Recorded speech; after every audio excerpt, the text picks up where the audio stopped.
Instead of, throwing a claw down from the distance, Wolverine jumps. I called him Wolverine. Dag friggin' nabbit.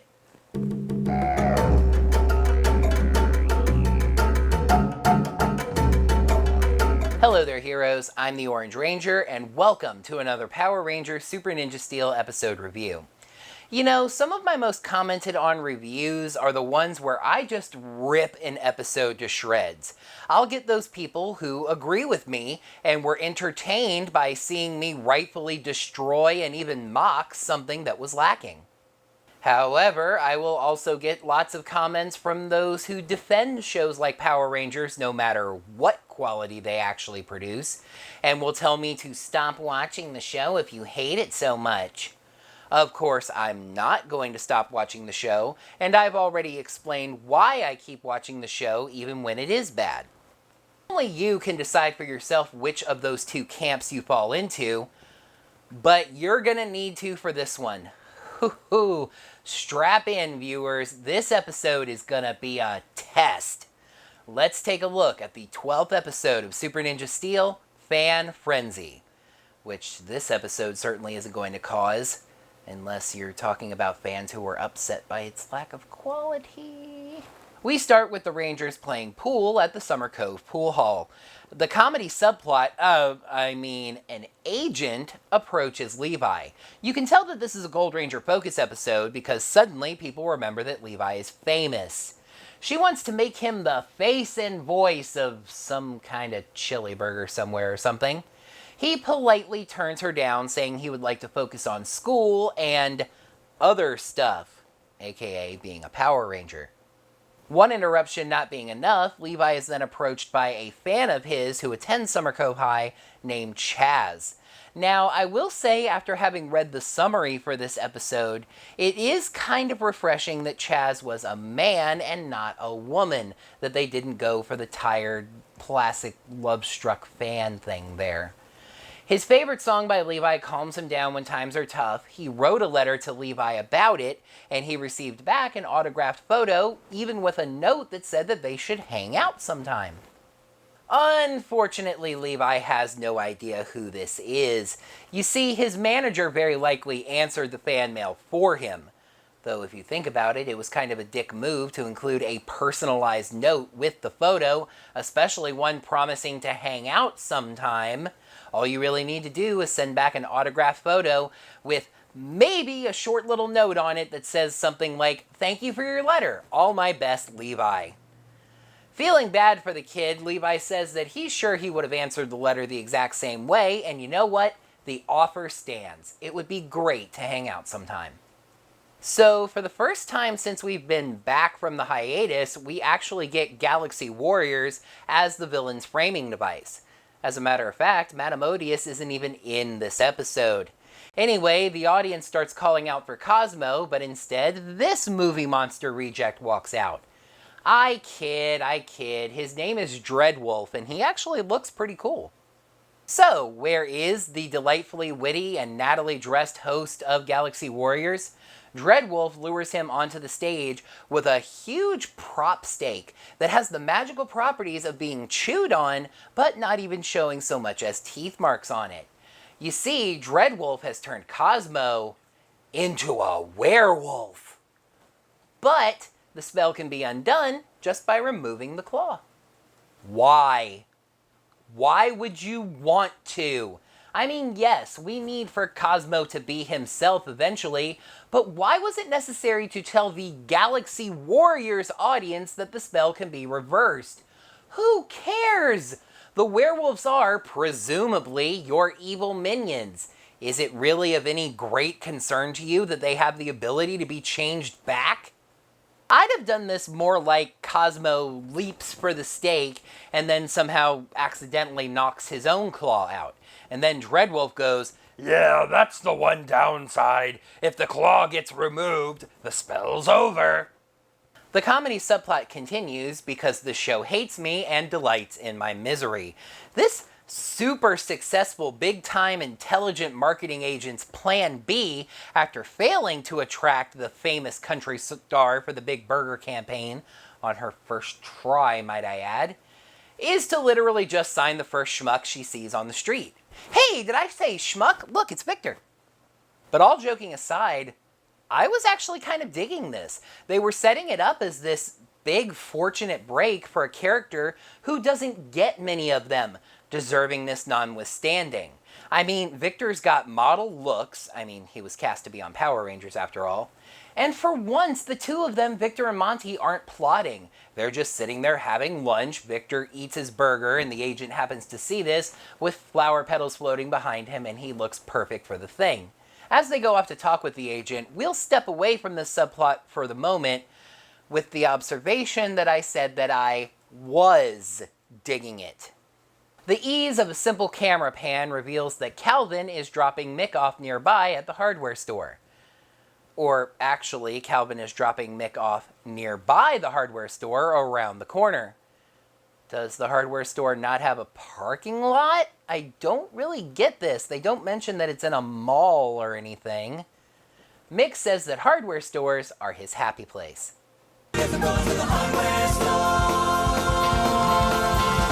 As Calvin sets about to start waiting for Mick to get back from wherever it is he's actually going, he spots a buzz cam in the trees and calls the other Rangers for help.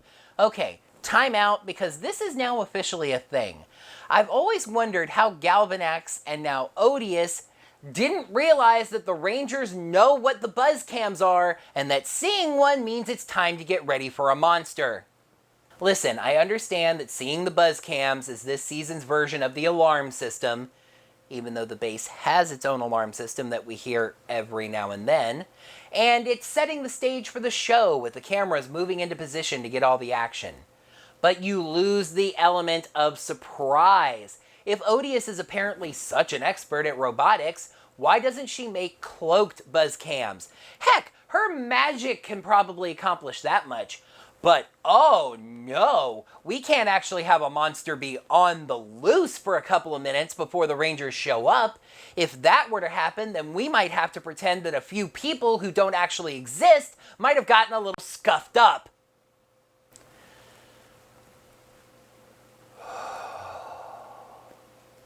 Kaizoku, remind me to ask Dr. McFlyzer about his blood pressure medication. Anyway, the Rangers get the call at the school and start to race off to the scene. Start 2. They're interrupted by Chaz showing up once again. This time, he'd like a selfie with Levi on his world-famous burger phone. This is something that also confused me. Not asking for a selfie, that much is fine. I was actually absolutely honored to have several people ask me for a selfie when I was at Power Morphicon. But funny enough, I can't seem to remember any of them asking me to take the picture on my own phone.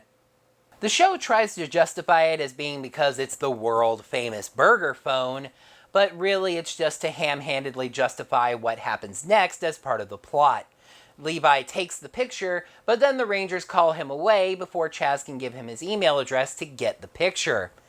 Oh man, Chaz, that's too bad. If only you had some kind of picture-taking device that also did other things, just nice and small, kind of sitting just maybe in your pocket, you know, like pretty much every other teenager on Earth has these days. The Rangers meet up with Calvin, who says so far it just seems to be the buzz cam. Sarah says they should take the opportunity to calmly and quietly clear the area of civilians. Great idea, Sarah, and just how exactly did you intend to go about doing that? I mean, were you going to morph? One, it seems like that would actually attract more attention to the area. And two, even if it didn't, I know if I was standing around in a plaza somewhere and a known superhero walked up to me and said, "Excuse me, citizen, I'm gonna need to ask you to clear the area. It's about to be a little bit dangerous to be here." I'm gonna run like crazy because obviously some major stuff is about to go down. And as usual for Super Ninja Steel, the critique ends up being moot because the writing just hand-waves it. Dreadwolf just suddenly shows up at that point, the civilians panic and run away. Thank you, Sarah, for bringing that up. It was so critical to this episode's plot. Dreadwolf gives his name and a short dating bio. The Rangers then jog across this small street and morph. Yes, seriously, they give a little one-liner to the monster, lightly jog across this tiny street, and then stop and morph. I mean, you can't risk holding up traffic, right?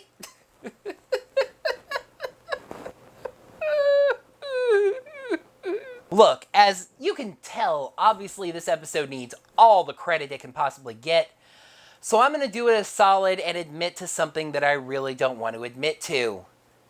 Yes, the freaking Go-Go Power Rangers morph music is starting to grow on me. I'm kind of liking it as part of the show. I don't know, maybe it's Stockholm Syndrome. And referencing that in a review of anything is never really a good sign. The Rangers head into battle and Levi ends up one-on-one with the monster, who uses a special Red Moon attack to blast him back. Levi shakes off this attack and keeps fighting, impressing the monster. He's decided that Levi is going to be the one Ranger he transforms. Because, you know, one Ranger. Not all 6, just one. Anyway, Mick walks around the corner right into the battlefield, this being the sole reason that Calvin couldn't have just dropped him off directly at the door of the hardware store. Dreadwolf takes out 3 claws, and I'm not actually going to go into the silliness of how Dreadwolf turns people into werewolves, because Japanime already did an excellent job of it, and I'd like you to watch his review just to see his take on that. But yes, I will say in short, throwing claws, disposable claws, at a person to transform them into a werewolf may be the stupidest way that anyone has ever come up for that to happen. Anyway, again, you're probably going to hear me say anyway a lot this episode. Levi stares dramatically at the claws as they approach him as we cut to commercial. After the commercial, Dreadwolf throws the 3 claws again, but this time Levi just flips right around them instantly to avoid them. Wes, the Ninja Steel Rangers are messing with continuity again. Anyway, the 3 claws hit a convenience beam after missing Levi and deflect right towards Mick. He watches the first one go by him, and the second one hits him in the back of the head. The Rangers run over and check on Mick, concerned, but he assures them that he's fine, and they all head off to shop class. I'm really not sure where shop class is being held, though. It looks like the Rangers are walking in the direction of the Summer Cove Pool Hall and Snack Stop. In the shop class, wherever it's being held, Levi is working on an engine when Chaz approaches him yet again. He's borrowed his dad's cowboy hat, so now he can look just like Levi. Besides being incredibly irritating and more than a little creepy, to be honest, I wonder if that's going to be a plot point. Chaz walks off and Levi admits to the other Rangers that his adoring fan is starting to become an annoying fan, but the Rangers just dismiss it. I mean, besides, they've got more important things to worry about. Mick is a few minutes late getting to class. Wait a minute, weren't you walking to class with Mick? Anyway, see what I said? Mick does show up, bringing in a larger engine component that he says is slightly damaged. However, he turns around and the Rangers realize he's doing the Monster Mash. The Rangers quickly cover Mick up and get him to the base before anybody can see him, but Chaz once again calls on Levi, and this is where he steps over the line. And to be clear here, because the episode disagrees with me on this, I'm talking about Chaz. Chaz is meeting a group of his friends in the plaza and told them that Levi Weston would be coming with him and would sign autographs for them. I think Levi's reaction was absolutely natural and 100% understandable. He never told Chaz that he was going to do this, they barely know each other, and he needs to back the heck off. Under the circumstances, I think that Levi was extraordinarily polite. Remember this. Mick looks in a mirror and sees that he's all fuzzy now, commenting that he looks like a cross between a troll and a yeti. Cute. It doesn't actually seem that bad at first, he's just a little bit hairy. Nothing that a nice little razor, a nice little haircut can't fix. Chomsky is actually pretty good at those, actually. Give him a call. But then he starts going crazy, so maybe don't give Chomsky a call. He snaps at Redbot, goes at the Rangers, starts howling, werewolf, etc., etc. Redbot detects the object in his head, except that it's not in his head, because if it was inside his head, it would require surgery to get out of his head. As it is, the Rangers grab Mick, and Haley is able to yank the claw out. What happens next is something that's growing increasingly frustrating for me. Mick observes that the monster was not shooting at him, he was shooting at Levi. Oh man, if the monster was shooting at Levi, that means he's trying to turn the Rangers into werewolves. Okay, but I realized that, but did the general audience? I don't know, we better not risk it. Hey Levi, go ahead and tell the audience the blindingly obvious, like you do just about every week. Seriously, has anyone else realized that this is a trend now? And I don't just mean the Rangers stating the mind-blowingly obvious. I'm talking about Levi doing it every single time. Why has he all of a sudden become this mouthpiece to make sure that the audience is all on the same page? Come on, spread the badly written love. The only thing better in this scene than that is the way after that the Rangers just stare at each other in stunned shock. They hold this for a full beat. We're talking about 2 to 3 seconds here. And it just killed me. This might be one of the funniest episodes of Super Ninja Steel for all of the wrong reasons.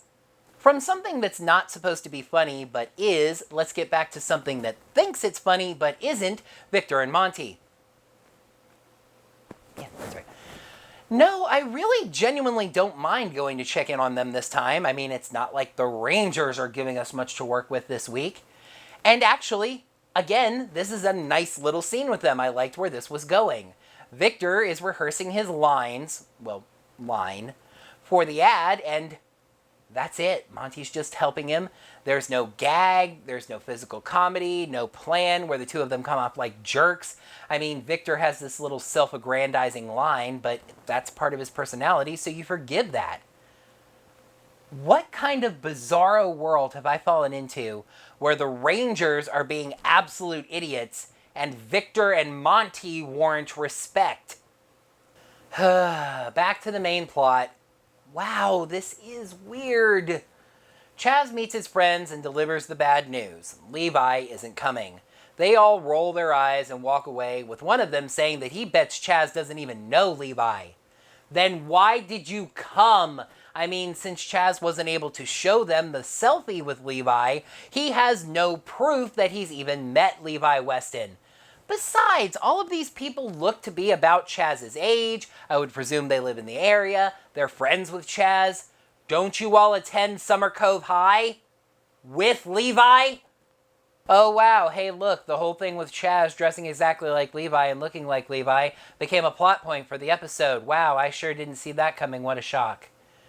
Dreadwolf sees Chaz from behind, sees the white shirt, the cowboy hat, the jeans, the boots, and assumes that that is Levi.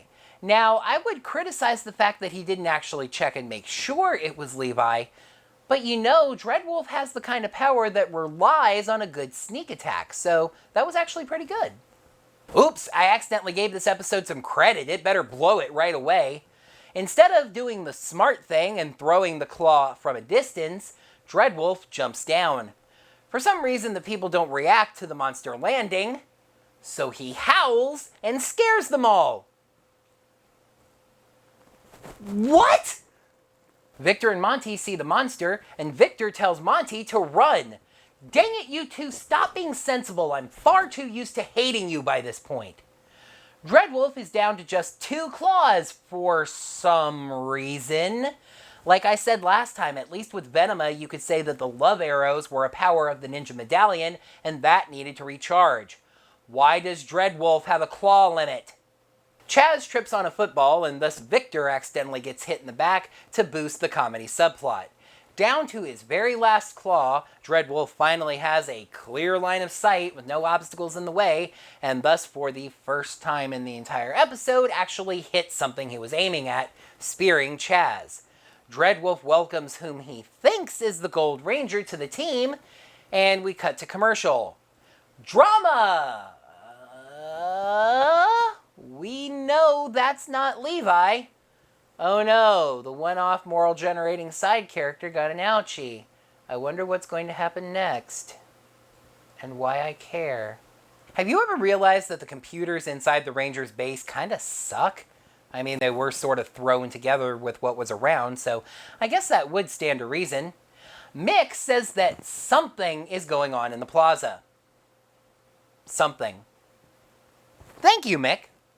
So, we've narrowed it down to a monster attack, or, you know, literally anything else.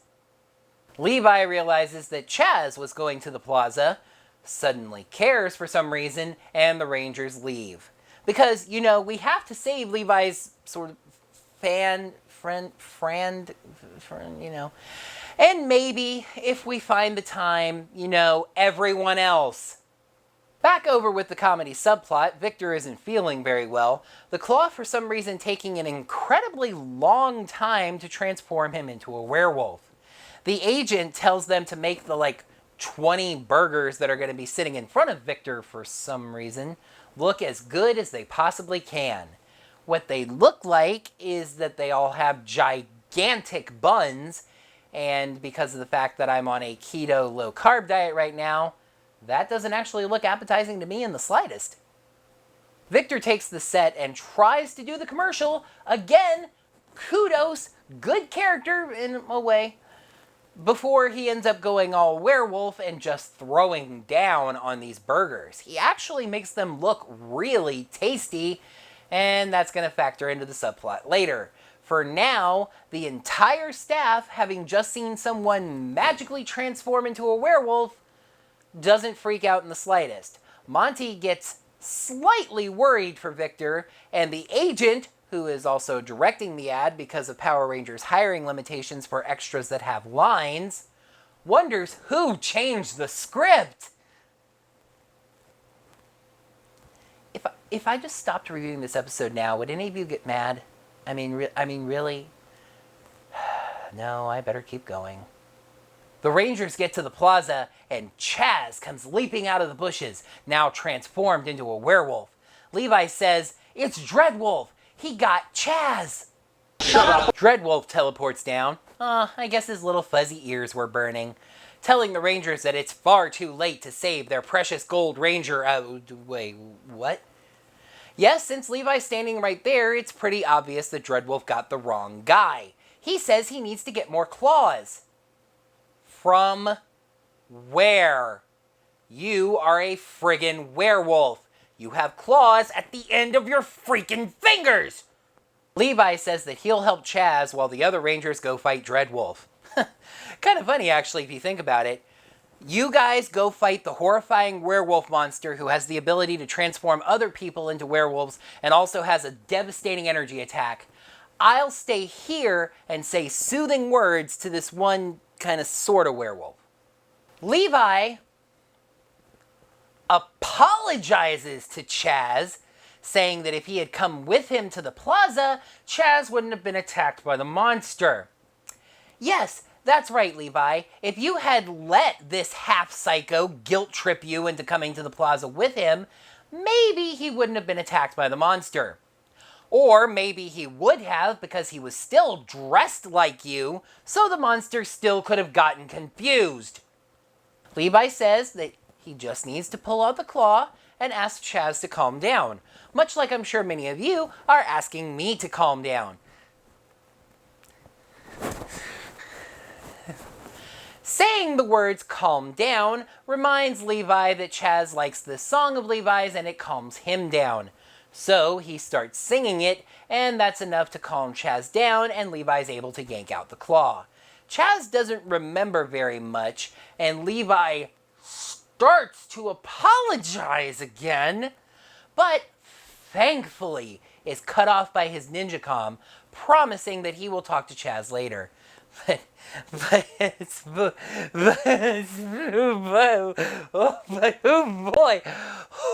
oh boy, heroes. What an interruption. You see, it's Mick. letting Levi know that the prism is showing them a brand new vision, despite none of the Rangers actually being there to see it. Anyway, it's the Gold Ranger, wearing the Lion Fire armor. And that's it. It's basically a rotating 3D photograph of Levi morphed wearing the Lion Fire armor. The prism doesn't even want Ninja Steel. It's just like it went, oh, Levi just learned something, I think. Anyway, here's a new thing that you can do. Levi thanks Mick, does a leaping instamorph, and runs off to find the other Rangers. Conveniently enough for a new power-up, the Rangers are getting beaten around by... Okay, this monster made such an impression on me that at this point in the script I almost called him Wolverine. And, as you're going to see in the bloopers, there is a take where I did call him Wolverine. Levi is almost to the battlefield, calling the Rangers and telling them that he has an idea that Dreadwolf won't see coming. And if any aspect of Dreadwolf's powers was adapting to attacks, that would actually mean something. Levi leaps in, grabs the Lion Fire Star, and activates it, giving us a pretty neat Battleizer morph sequence, I guess you'd call it. Levi and the monster go one-on-one, the entire contribution of the other Rangers being Preston tossing Levi another sword to use for some reason. Well, it does let him do a double flame strike finisher. Dreadwolf is gigantified to prolong my personal misery, and hey look, the old Zords are back. The Rangers form the Ninja Ultra Zord, no not that one, and there is a nice touch here. You see, when Brody was Lion Fire and they were using the Ultra Zord, he'd stay outside on top because of the Sentai footage, and the others inside the cockpit would go Super Steel. With Levi using the armor this time, all 6 of the Rangers are in the cockpit in original footage, but Levi is still wearing the armor instead of going Super Steel. Kudos. A couple of quick attacks and a finisher set to the 25-year-old theme song of an entirely different show, and the wolf monster goes... Back over at the plaza, Chaz is telling his friends about everything that happened. When he gets to the part where he says Levi was there when he woke up, they still don't believe that he knows Levi. Because, as Japanime pointed out as well, these are not actually his friends, they're just a gigantic group of dicks. But then Levi shows up, because remember, if you're famous, you don't deserve to have a personal life.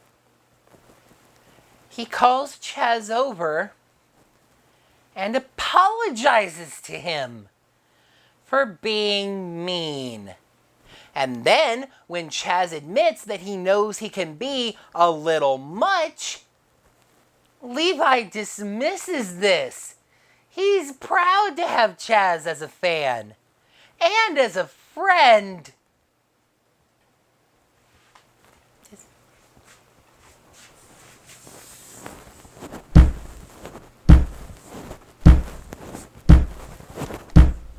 He goes up to the crowd of people who also deserve clearly to be rewarded for their behavior, asks them to chill on the autographs for half a friggin' second. Seriously, folks, eBay can wait. And says he and Chaz are gonna make some music for them.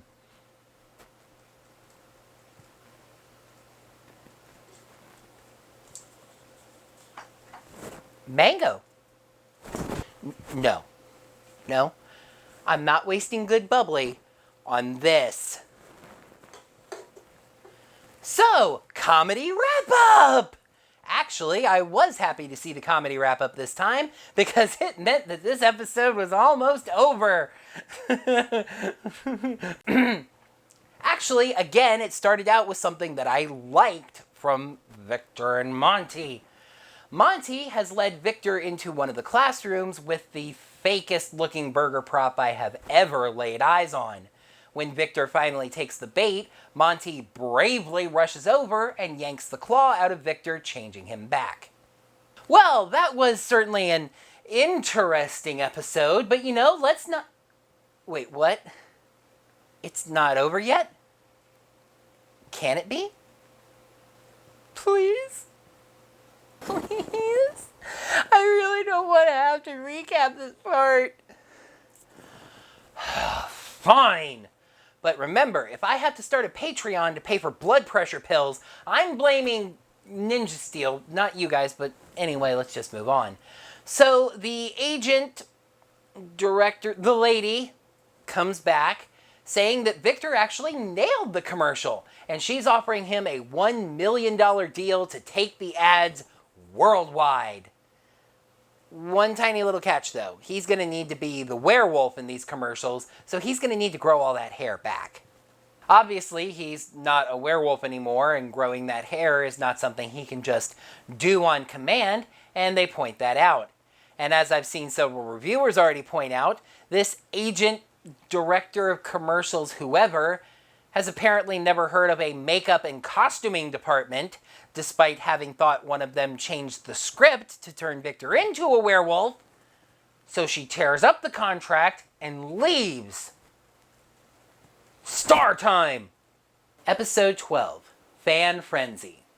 Pros, Pro, Dreadwolf had an intimidating look.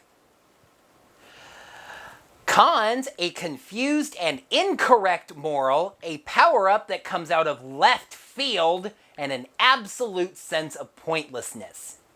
Listen, the mountain of worst episodes of Ninja Steel is pretty crowded, but hoo-hoo boy is this one up on there somewhere. Fan Frenzy gets 1 star out of 5. I award you no points, and may God have mercy on your soul. This review has been 7 pages of anger and pain and sadness so far, so you know what? I'm actually going to keep it rolling for a little bit longer, and then we'll try to end on the slightest bit of positivity, so we're starting out with the cons this time.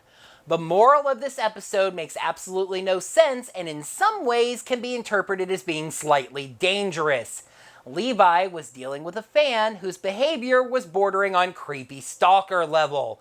When Chaz insinuated that Levi was his friend, basically lying about that to his own friends, and telling them that Levi would come with him to see them without actually asking Levi, Levi was absolutely right to tell the dude off. He was already dressing like Levi, which was weird enough, but this crossed the line, and like I said, I thought he was rather nice in telling the dude off. Oh, but no! He was just being a fan, and Levi being a big meanie pants about it to the creepy fan just so happened to put him in the same place as a monster when he was going to the same place whether Levi came or not. So Chaz deserves an apology for all of his friends to get autographs and a jam session. You may have noticed that I didn't use my moral of the day gag this time around. That's because this episode does not have a proper moral of the day. The one it tries to have is twisted and wrong, and basically says that anyone who has fans should lovingly tolerate any sort of behavior because they just love you oh so very much. That kind of attitude has gotten celebrities killed in the past, the famous Latina singer Selena being just one example of that. And while I have to admit that it has come close to doing this a number of times in the past, this week the Prism officially pulled a go-say. I mean, speaking of stalkers, all of a sudden the Prism has taken a rather weird interest in the Rangers' personal lives and how they behave. The second it sensed that Levi was sorry for some reason, bam! New power-up. And a new power-up that doesn't even require any Ninja Steel or any sort of modification, nothing that they had to wait for. It was just like a video game achievement, like an RPG. Ding! Levi's humanity improved to 4. Congratulations! Gold Ranger can now use Lion Fire armor. This development deserved a lot more build-up than it got. The Lion Fire armor looks awesome on the Gold Ranger suit, being honest, and him being able to use it is actually a surprise since it was a gift to Brody from Princess Viera, and you would think that it was seemingly locked to his powers. I mean, heck, this episode actually used a surprising amount of original footage. You could have had the Rangers have been defeated and demorphed, or captured, or here's one that's just all the way out of left field, I'm sorry for being so creative, turned into werewolves! I'm still not a professional writer, by the way. What was the point of this episode? This was filler in the worst way. The worst way. You had an intimidating monster from the Sentai footage, and I almost forgot his name so much that he did. You had the 6th Ranger getting to use the Red Ranger's Battleizer, and it happened for absolutely no reason. You had an episode that was trying to teach a moral, and it ended up screwing that up by the moral being terrible and possibly dangerous. This episode does not deserve existence.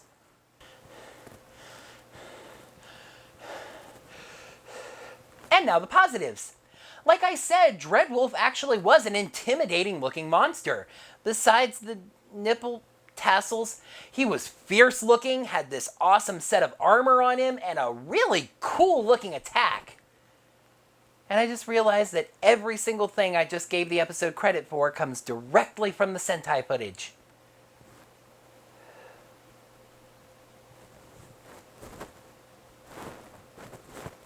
Now, I may not have done a really good job of actually conveying this all to you.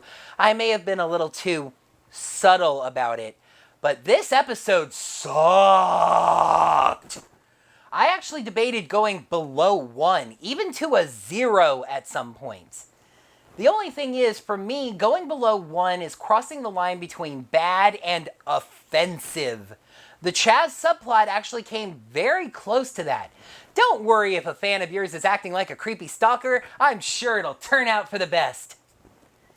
But in the end, the pointlessness of this episode is actually its one saving grace. Hopefully, it will be very quickly forgotten. Oh, wait a minute. What was I just talking about? I'm doing a video? About what? For some reason, I feel like I should say, let's take a peek at the 13th episode of Super Ninja Steel, Prepare to Fail. Sarah and the team's overconfidence puts them all at risk. Oh, right. I remember what I was doing. It was the Fan Frenzy review. You see, it was Prepare to Fail that reminded me, because Super Ninja Steel can't possibly fail any harder than it just did. Wait. I take that back. I don't want to challenge this show at the one thing it's good at. Anyway, that's going to wrap up another Power Rangers Super Ninja Steel episode review. Thank you, heroes, so much as always for watching. Make sure to like the video by clicking that big thumbs up button right down below. In the comments below, let me know what you thought of this episode. Did you actually like it? Are you feeling all right? Also, let me know what you thought of my review of this episode. I had a lot of people tell me at Power Morphicon that one of the things they love most about my channel is the fact that even when I review bad episodes, I manage to make the process entertaining. Hopefully, I have done that this week for you all. Make sure to subscribe to the channel to see all of my videos and ring the bell, get your notifications set up so you can be notified of whenever I post brand new videos just like these wonderful, exciting, and just oh so happy and positive Super Ninja Steel episode reviews. And if I was entertaining to you and you would like to reward me for that financially, you can head over to digitaltipjar.com/OrangeRangerVid, toss a little bit of tip change in the jar. I am so grateful and thankful for anything that lands inside. Whew, reviewing this episode was a trip. It was a test, like I said at the beginning. Hopefully I passed. Until next time, heroes, may the power protect you. I will get the people who agree with me, who thought the episode was garbage and that they were entertained, not that... what did I say? I'll get a lot of comments from people who agree with me, thought the episode was lacking, and that they were entertained. Not that. I'll get those people who agree with me and say, it seems like he's a student at Summer Cove High. All you really needed to do was send back an autographed photo. So where is our delightful host of Galaxy Warriors? Well, it turns out that I don't know. I have no clue. Cosmo on set. So where is the delightfully and Natalie dressed host of the Galaxy Warriors show? Oh, farts. So where is the delightfully witty and equally delightfully farting? He did that once. So where's the delightfully witty and Natalie dressed host of As they go off to talk with the agent, I will leave the subplot off on the moment. But I'm gonna split it there. As they go off to talk with the agent, I will leave off on the subplot. But oh no, we can't pause. Sarah says that they should take the opportunity to calmly and quietly cure. Anyway, the three claws. Wait, weren't you walking to class with Mick? Anyway, see what I said? Then why did you come since Levi wasn't the Rangers get to the plaza and Chaz leaps out of the bushes, now transformed into a werewolf. The Rangers get to the plaza and Chaz leaps out of the bushes, now transformed into a werewolf. Levi says, "It's Chaz." No, he says it's Dreadwolf. Dreadwolf is gigantified to prolong my personal misery, and hey, the old Zords are back. The Rangers form the Ninja Ultra Please subscribe to the channel, and thanks. I had some people tell me at Power Morphicon that one of the things they love most about my channel is the fact that even when I review